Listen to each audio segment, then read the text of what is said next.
Welcome to the Learning Pines YouTube. We hope this video helps. You begin by powering the Google Pay soundbox and confirming it has charge. This prevents mid-setup drops.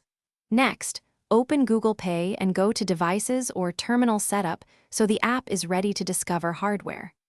Once done, enable Bluetooth and location permissions. Google Pay needs them to find and pair the box.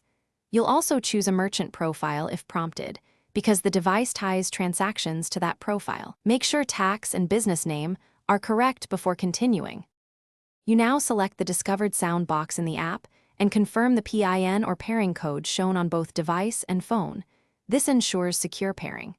After connecting, assign the device to a location and configure receipt preference and tipping settings so customer flow matches your operations.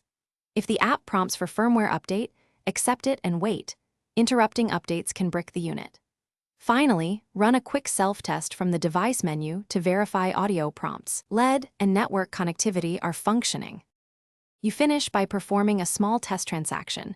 $1 works well to confirm NFC reads, audio prompts, and receipts print or send correctly. If the sound box fails to respond, reboot it, retry pairing, and if necessary, perform a factory reset. These steps clear temporary glitches. Make sure to note the serial number and firmware version before contacting support because they'll ask. This saves time. One key tip: if pairing repeatedly fails, move the phone within 1 foot and remove nearby Bluetooth devices to reduce interference. Thanks for watching. Consider subscribing if we helped you.